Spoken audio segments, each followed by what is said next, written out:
안녕하십니까. 어깨 아프면 견우입니다. 오늘의 견우가 마포구 공덕동에 소재한 대기업에서 재무회계로 근무하시는 40대 초반 환자분을 소개해 보려고 합니다. 먼저 치료 후기 살펴보겠습니다.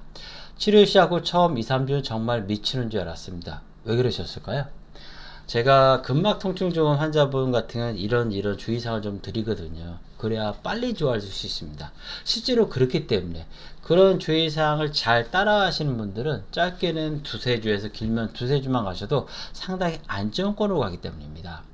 하던 걸 못하니 근육이 더 쪼여오는 것 같고 오히려 통증은 더 심해지는 것 같아서 불안했습니다. 요 처음 두세 주가 되게 승부처거든요. 여기서 잘 따라오신 분들은 치료 속도 상당히 좋아진 반면에 하지 말라는 것을 계속 어기거나 이러시면 좀 고전할 수 있습니다.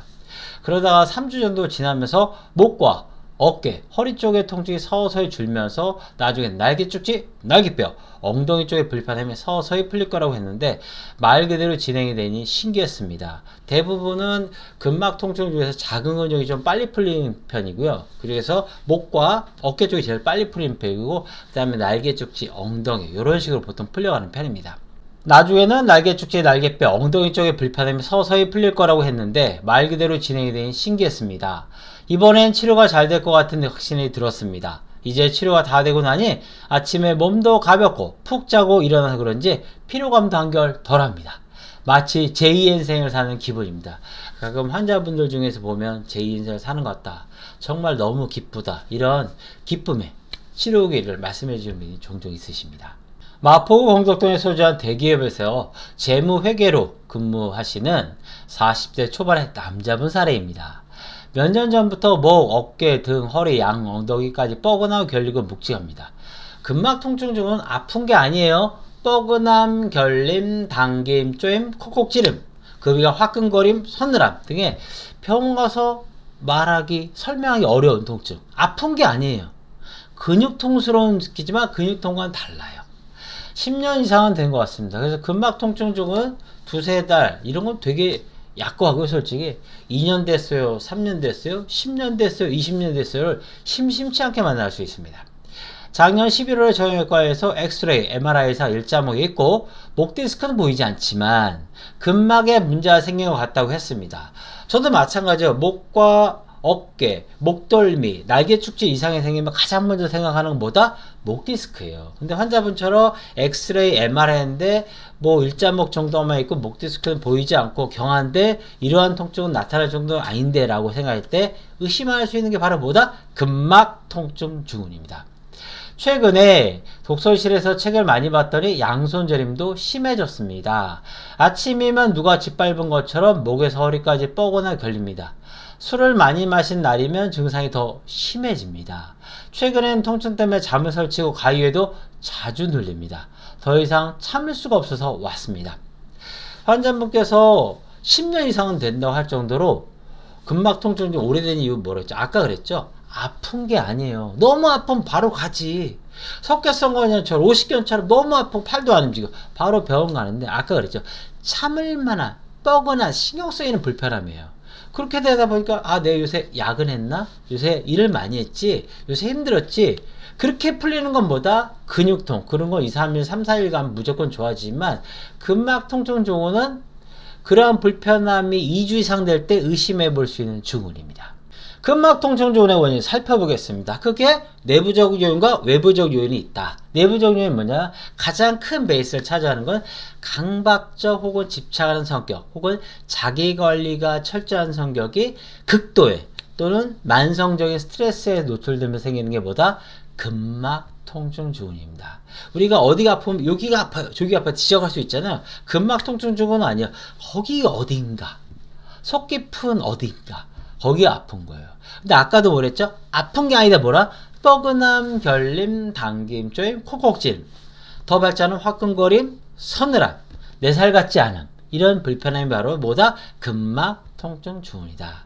외부적 요인은 잘못된 자세, 과로, 과음, 불리면 외상이 있습니다. 외상으로도 종종 생기시는 걸 볼 수 있고요. 잘못된 자세, 과로, 과음, 불면으로 생긴다기보다는 내부적 원인이 있는 상태에서 잘못된 자세, 과로, 과음, 불면 등이 더해지면서 더 심해지는 게 뭐다?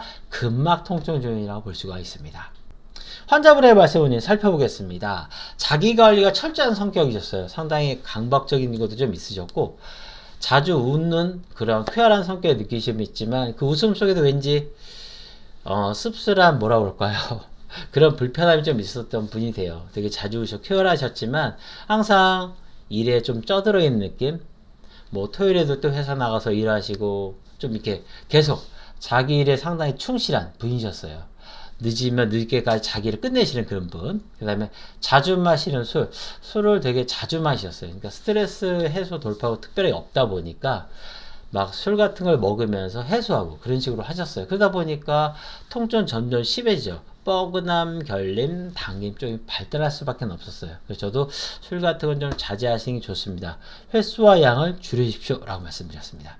업무에서 오는 스트레스, 아무래도 대기업에서 40대 초반에 뭐 과장이니 부장이니 올라갈 정도면 아무나 올라가겠습니까? 대기업이 그냥 돈 줍니까? 예, 그냥 뭐 대우만 잘해줄 것 같아요? 절대 그런 거 없죠. 다 그만큼 뽑아 먹을 수 있으니까 충분히 일을 주고 하는 거겠죠. 네 번째, 잘못된 자세. 하루 종일 컴퓨터 앞에 앉아 계실 거 아니에요? 출장도 자주 가실 테고, 계속 스마트폰과 컴퓨터 있으실 테고, 업무 시간 끝나면 집에 가서 또 하실 테고, 토요일과 일요일도 하셔야 대기업에서 과장도 가고, 차장도 가고, 꼬신 이사회도 한번 가보시는 거 아니시겠습니까?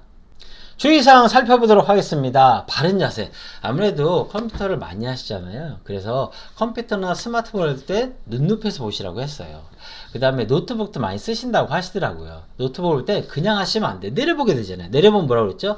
이 머리가 1cm씩 기울어질 때마다 떨어지는 머리를 잡기 위해서 경추와 주변 승모근이 받아야 할 압력이 2, 3kg씩 증가해요. 우리가 스마트폰 자세 아시죠? 이렇게 되면 벌써 얘가 22, 3kg가 되는 거예요. 그럼 얘 떨어뜨리지 않고 막 승모근, 경추가 막 시렵을 하겠죠. 그리고 목과 어깨가 나빠지는 거예요. 그러면서 점점점 편해지는, 퍼져 나가는데 거기다 막 이런 걸 나가 주물러 이러면 어떻게 되겠죠? 더 심해지겠죠. 자, 두 번째 금주입니다. 술을 좋아하셨어요. 술도 좋아하셨는데 이분이 뭐 특별하게 스트레스 해방구가 없다 보니까 뭐 골프나 다른 운동도 안 하셨거든요. 그러니까 술로 푸시더라고요. 그러니까 일주일에 3-4번 안 돼도 집에 오면 또 깡통 하나 딱 마시고 주무신다고 하시더라고요. 그러니까 술에 노출되는데 어느 순간 본인 느끼신 거예요. 술 많이 먹으면 한 3-4일 뻑적지근해지더라는 거예요. 그러면서 도저히 이제는 안 되겠다. 왜? 늘 뻐근한 상태까지 이제 오셨으니까. 그 정도면 이제 너무 아파지는 거예요. 근데 아까도 뭐랬죠? 아픈 게 아니에요. 뻐근함, 결림, 당김, 쪼임, 저림, 콕콕 찌름 이런 것들이죠. 자신만의 확인법. 이분도 마찬가지로 확인하시고 계셨어요. 날개숙지감 자꾸 이런 거라든가 이런 거나 막 두두 때리거나 뭐 이런 것들이 있거든요. 근막 통증 증후군인데 좀 됐는데 자신만의 확인법이나 자신만의 스트레칭이 없다? 예, 거짓말이고요. 그건 근막 통증이 아닐 확률이 100%입니다. 네 번째, 불필요한 자극. 아까 그랬죠. 자신만의 확인이나 불필요한 자극은 거의 같은 말인데요. 근막 통증 중 어디 있으면 자꾸 확인해요. 이분들은 제가 어떤 운동을 할 때도 웬만하면 권하지 않아요. 왜? 그 운동을 빌미해서 또 확인하고 풀려고 하거든요. 그러면서 다 하는 거예요. 근육통은 그렇지 않아. 근육통은 그런 것들을 하면 점점 풀어져 좋아져. 근데 근막 통증주는 그런 불필요한 자극이나 자신만의 확인법이 들어오면 보다 점점 심해지더라. 치료 방법 살펴보겠습니다. 시선을 눈높이로 하면서 아까도 강조했죠. 컴퓨터나 스마트폰을 볼 때 화면의 가운데가 내 눈높이. 두 번째, 맥켄지 신전법. 맥켄지 신전법 참 말이 어려운데 딴 거 아니고요. 앉아있을 땐 머리 넘겨서 하나, 둘, 셋, 넷, 다섯. 설 땐 허리까지 넘겨서 하나, 둘, 셋, 넷, 다섯. 그것까지 안 되면 그냥 갔다가 오셔도 좋아요. 자주 하시는 건 좋습니다. 특히 컴퓨터나 스마트폰, 노트북 많이 하시는 분들은 강추. 자신만의 확인법을 피하면서 관련 근육을 풀어주고 바른 역류를 도와주면서 음주를 조절하고 근막을 정상화시키면서 재발을 막아주면 괴로움과 고통에서 벗어날 수 있습니다. 견우의 방송 보시면 누누이 느끼실 거예요. 증상에 맞는 주의사항. 근막 통증은 3가지만 기억하시면 돼요. 뭐 음주도 안 하고 잘못된 자세도 안 하고 이러면 너무 좋지. 쉽지만은 않아요. 3가지 뭐죠? 절대 아픈 곳을 만지거나 마사지하지 않는다. 예를 들어 승모근 쪽에 자꾸 주무르거나 막 이런 자극이 들어가면 안 돼요. 절대 만지거나 마사지하지 않는다. 두 번째, 신경 끈다. 생각이 가면 뭔가를 하게 돼 있어. 아, 근데 아픈데 어떻게 생각을 안 해? 그럴 수도 있고, 그럴 때는 뭐 음악을 듣는다든가 빨리 걷기를 한다든가 좋은 때를 회상해 본다든가 뭔가 자기만의 생각을 고통에서 잠깐 딴 생각을 돌릴 그런 것들을 하면 좋아요. 그 다음에 체크하지 마세요. 근막 통증 아까 뭐라 그랬죠? 근막 통증이 몇 년 됐어. 심해. 근데 자신만의 확인법이 없다? 거짓말이라고 했죠. 그럼 그 근막 통증 아니야. 절대 그게 아니에요. 근막 통증 증후군은 오래동안 심한 사람은 자기만의 확인법이 있어요. 이렇게 한다든가 이렇게 뭔가 있어요. 반드시. 그러면서 좋아하지 않는지 자꾸 체크하는 버릇이 있고요. 제가 그래서 아까도 말씀드렸죠. 그래서 이분들이 어떤 상체 운동이나 이런 거 한다면 제가 별로 좋아하지 않아요. 왜냐하면 이분들은 수영한다, 골프한다, 헬스한다면서 자꾸 거기를 막 확인하고 체크하는 거야. 그래서 풀릴 거면 벌써 풀려. 날 안 만났지. 근육통 아니라니까요. 근막 통증 증후는 그곳에 한 신경을 끌수록 자극을 안 할수록 바른 자세를 취할수록 술도 안 마실수록 잠도 푹 잘수록 빨리 좋아지는 게 근막 통증 증후군입니다. 이제는 잠도 정말 잘 자고 과잉 눌리는 거의 없습니다. 항상 푹 자고 일어나니 일할 때도 더 기분 좋게 할 수 있는 것 같아요. 10년 넘게 고질처럼 따라다녔던 제 병을 낫게 해주셔서 정말 감사합니다. 근막 통증 증후군이 좋아지면 가장 먼저 느끼는 게 뭐냐면 숙면이에요. 잠의 깊이가 깊어지고요. 아침에 일어나서 두드려 맞은 듯한 뻐근함이 없어요. 그리고 피로감이 확실히 덜하다는 말씀을 하시거든요. 환자분은 치료에 적극적으로 임하셨고 술도 조절해 주셨고 이런 것들 협조해 주셔서 상당히 빠른 속도로 좋아질 수 있었습니다. 지금도 고통의 수렁에 빠져있는 근막통증 환자분들 그리고 애처롭게 안타깝게 지켜보고 있는 보호자분들 많으실 겁니다. 여러분의 선택에 따라서 결과는 얼마든지 달라질 수 있습니다. 포기하지 않고 끝까지 치료하시면 새로운 치료에 도전하신다면 꼭 좋은 결과 얻으실 겁니다. 건강하세요!